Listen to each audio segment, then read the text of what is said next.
ഈശോയ്ക്കും അമ്മ മാതാവിനും കോടാനുകോടി നന്ദി പറയുന്നു. എൻ്റെ പേര് ജോസഫ്.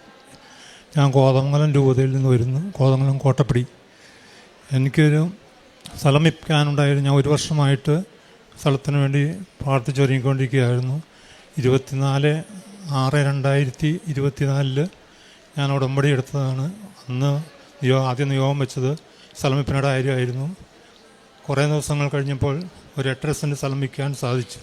മാതാവിൻ്റെ കാശുരൂപവും ഉപ്പും സ്ഥലത്തിന് ചുറ്റും പ്രാർത്ഥിച്ച് വിശ്വാസപ്രമാണം ചൊല്ലി പ്രാർത്ഥിച്ച് കാശുരൂപം അവിടെ പറമ്പിൽ ഒഴിച്ചു വെക്കുകയും ചെയ്തു.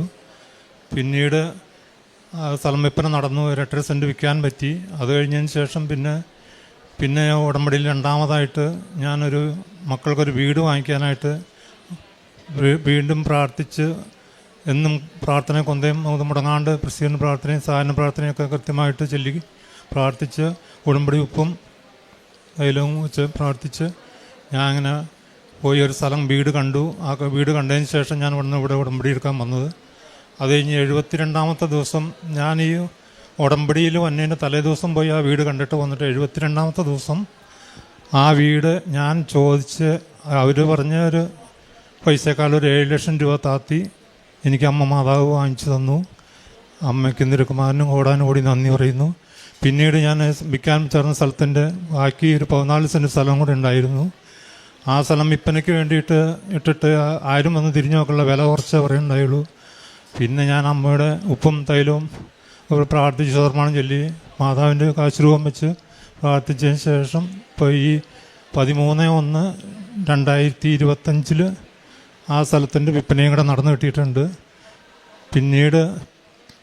പിന്നെ എൻ്റെ മോൻ ഓസ്ട്രേലിയയിലാണ്. മോനൊരു ക്രിസ്മസിൻ്റെ സമയത്ത് ഒരു ട്രിപ്പ് പോയതാണ്. വണ്ടി ഓടിച്ചുകൊണ്ട് പോയി കഴിഞ്ഞപ്പോൾ മോളും മോനും കൂടെ പോയി സീറ്റ് ബെൽറ്റ് ഇടാൻ ഇട്ടത് ഒരു ചെരിഞ്ഞു പോയായിരുന്നു. അപ്പോൾ ഈ സീറ്റ് ബെൽറ്റ് ഇട്ട് ഇവർ പോകുന്ന വഴിക്ക് 3 സ്ഥലത്ത് ക്യാമറയിൽ പതിഞ്ഞു.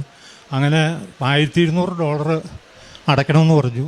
പിന്നെ അതിൻ്റെ പോയിൻ്റ്, അവിടുത്തെ ഡിമ്മർ പോയിൻ്റ് എന്ന് പറഞ്ഞു, ഇവിടുത്തെ പോലെ പൈസയൊന്നും കൊടുത്താൽ തീരുന്ന പരിപാടിയൊന്നുമില്ല. അപ്പോൾ അവർ വിളിച്ചേച്ച് പറഞ്ഞു അമ്മ മാതാവിനോട് പ്രാർത്ഥിച്ച് അമ്മയ്ക്ക് എന്തൊരു കുമാരനും മാത്രമേ എന്തെങ്കിലും ചെയ്യാൻ പറ്റുള്ളൂ, അല്ലെ എൻ്റെ ലൈസൻസ് കട്ടാവും. അങ്ങനെ പറഞ്ഞ് അത് അമ്മ മാതാവ് ഞാൻ ഇവിടെ നിന്ന് പ്രാർത്ഥിച്ച് വന്നതിന് ശേഷം ഞാനൊരു ചെറിയൊരു പിഴ കൊടുത്തിട്ട് അത് തീർത്ത് തന്നെ മാതാവി എന്ന് പറഞ്ഞ് പ്രാർത്ഥിച്ചായിരുന്നു. അതുപോലെ തന്നെ ഒരു $400 മാത്രം പിഴ മാത്രം അടിച്ചിട്ട് ആ ലൈസൻസിനൊരു പ്രശ്നം വരാതെ കാത്തു സൂക്ഷിച്ചു. പിന്നെ ഞാൻ കാരുണ്യപ്രവർത്തികൾ എന്ന് പറയാനായിട്ട് ഞാൻ അനാശാലകൾ സന്ദർശിക്കാൻ പോയിരുന്നു. മനോരോഗികളായ ഒരു 2 സ്ഥലത്തായിട്ട്, ഒരു സ്ഥലത്ത് ഒരു 220 പേരുണ്ടായിരുന്നു.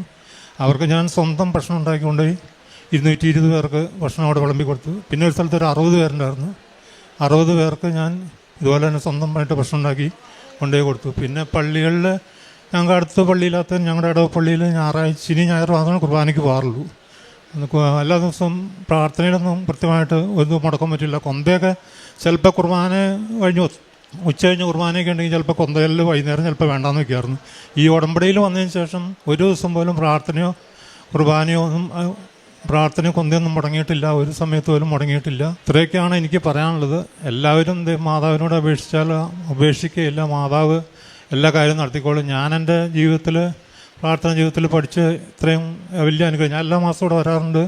വന്നു കഴിഞ്ഞിട്ടുണ്ടെങ്കിൽ 2 വട്ടം പേപ്പറെങ്കിലും മേടിച്ചുകൊണ്ട് പോകും. ഞാൻ ഇവിടെ മിക്കവാറും ഞാൻ ഒറ്റയ്ക്കുള്ളപ്പോൾ ബൈക്കിന് തന്നെ, അല്ലാത്ത സമയത്ത് കാറിന് വരുമ്പോഴും ഞാൻ പേപ്പർ മേടിച്ചിട്ടുണ്ട്. ഇവിടുന്ന് പോകുമ്പോൾ പെട്രോൾ പമ്പിലോ അല്ലെങ്കിൽ ഞാൻ ഇവിടുന്ന് പോലും കൊടുത്തുകൊണ്ടിരിക്കും. അവിടെ ചെല്ലുമ്പോഴത്തേക്ക് എൻ്റെ പേപ്പർ ഏകദേശം തീരാറാവും. അങ്ങനെ ചെയ്തു പോകുന്നുകൊണ്ടിരിക്കുന്നു. പിന്നെ ഞാനൊരു ആക്സിഡൻറ്റ്, എനിക്കൊരു വീഴ്ച പറ്റി. എങ്ങനെ വീണെന്ന് എനിക്കറിയില്ല. ഞാനൊരു ചക്ക വെട്ടിയിട്ട് നിലത്തേക്ക് തലയടിച്ച് ഇവിടെ അടിച്ചാൽ വീണ് ഒരു പോറൽ പോലെ ആയിട്ട്. ഞാൻ ഉടമ്പടിയിലായിരുന്നു, അതുകൊണ്ടായിരിക്കാമെന്ന് വിചാരിക്കുന്നു. മാതാവ് എന്നെ രക്ഷിച്ചു. ഞാൻ വിചാരിച്ച് തീർന്നു പോയെന്ന് വെച്ചാൽ സിനിമയിലൊക്കെ പറയും പോലെ കേട്ടിട്ടുള്ളൂ, ഇങ്ങനെ കിളി പോയി എന്നൊക്കെ പറഞ്ഞു. ഇത് നമ്മുടെ കിളി പോയ മാതിരി തന്നെ അത്ര ഇതായിരുന്നു. അമ്മ മാതാവിനും തിരുക്കുമാരനും കോടാനുകോടി നന്ദി പറയുന്നു. അമ്മയുടെ പ്രതീക്ഷിച്ച സാക്ഷിയായിരുന്നു കീർത്തേന്.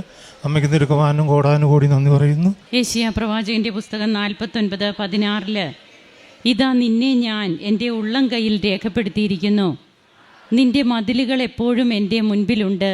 നിന്റെ നിർമ്മാതാക്കൾ നിന്നെ നശിപ്പിച്ചവരേക്കാൾ വേഗമുള്ളവരാണ്. ജോസഫ് എന്ന MC എന്ന ഈ മകൻ തൻ്റെ ഉടമ്പടി ജീവിതത്തിൽ തനിക്ക് കിട്ടിയ സംരക്ഷണം, ആ അമ്മയുടെ സാന്നിധ്യത്തിലൂടെ തനിക്ക് കിട്ടിയ സംരക്ഷണമായിട്ട് തൻ്റെ അപകടങ്ങളും അതുപോലെ പെട്ടെന്നുണ്ടായ ആ ഒരു വീഴ്ച തന്നെ ഈ മകൻ പറയുന്നു. അതുപോലെ മകൻ്റെ ഒരു ഫൈൻ വരുന്നതുണ്ട്.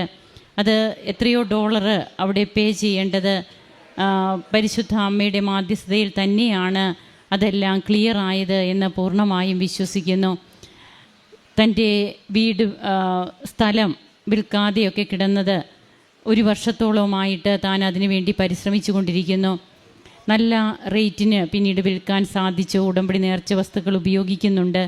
അതുപോലെ തൻ്റെ മക്കൾക്ക് വേണ്ടിയിട്ട് മറ്റൊരു ഭവനം വാങ്ങിക്കുവാനൊക്കെ സാധിച്ചത് പറയുമ്പോൾ ഞാൻ ഇവിടെ വന്നതിന് ശേഷം എൻ്റെ ആത്മീയ ജീവിതത്തിൽ മാറ്റം വന്നു.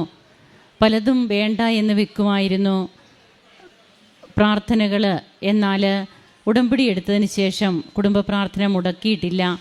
അതിനോടൊക്കെ ഒരു താല്പര്യമുണ്ട്. അതുപോലെ കൂദാശ ജീവിതത്തിൽ വന്നിരിക്കുന്ന തീഷ്ണത, ഇതാണ് നമ്മെ നിത്യജീവിതത്തിന് അർഹരാക്കുന്നത്. മറ്റുള്ളതൊക്കെ നമുക്ക് കിട്ടിയ അനുഗ്രഹങ്ങൾ മാത്രമാണ്, ഭൗതികമായ കാര്യങ്ങൾ. അത് വേണ്ട എന്നല്ല. ആ ഭൗതികമായ നേട്ടങ്ങൾ നമുക്കുള്ളപ്പോൾ തന്നെ കർത്താവിനോടൊത്തുള്ള കൃപയുടെ ഒരു ജീവിതം, അതാണ് നാം കൂടുതൽ ആഗ്രഹിക്കേണ്ടത്. അങ്ങനെ തൻ്റെ കാരുണ്യ പ്രവർത്തനങ്ങൾ വീട്ടിൽ തന്നെ ഏകദേശം 300 പേർക്കോളം ഭക്ഷണം പാകം ചെയ്യുന്നു. അത് കൊണ്ടുപോയി കൊടുക്കുന്നു.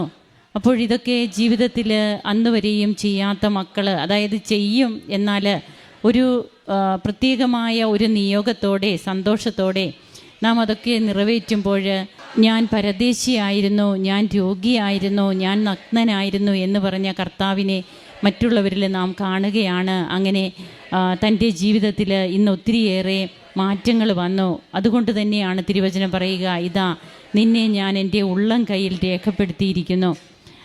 അങ്ങനെ ഇന്ന് തനിക്ക് കിട്ടിയ കൃപകൾക്ക് ഏറ്റവും ദൈവസ്നേഹത്തോടെ നന്ദി പറയുന്ന ഈ മക്കളോടൊപ്പം കരങ്ങളടിച്ച് നമുക്ക് ഈശോയ്ക്കും അമ്മയ്ക്കും നന്ദി പറയാം. അത്യപൂർവ ദൈവാനുഭവങ്ങൾ ഇനി നിങ്ങൾക്കും സ്വന്തം. ഈ യൂട്യൂബ് ചാനൽ ഇതുവരെ സബ്സ്ക്രൈബ് ചെയ്തിട്ടില്ലെങ്കിൽ ഇപ്പോൾ തന്നെ സബ്സ്ക്രൈബ് ചെയ്യുക. ഈ വീഡിയോ ഇപ്പോൾ തന്നെ നിങ്ങളുടെ സുഹൃത്തുക്കൾക്ക് ഷെയർ ചെയ്തുകൊണ്ട് കർത്താവിന്റെ പ്രേക്ഷിതരാകുക.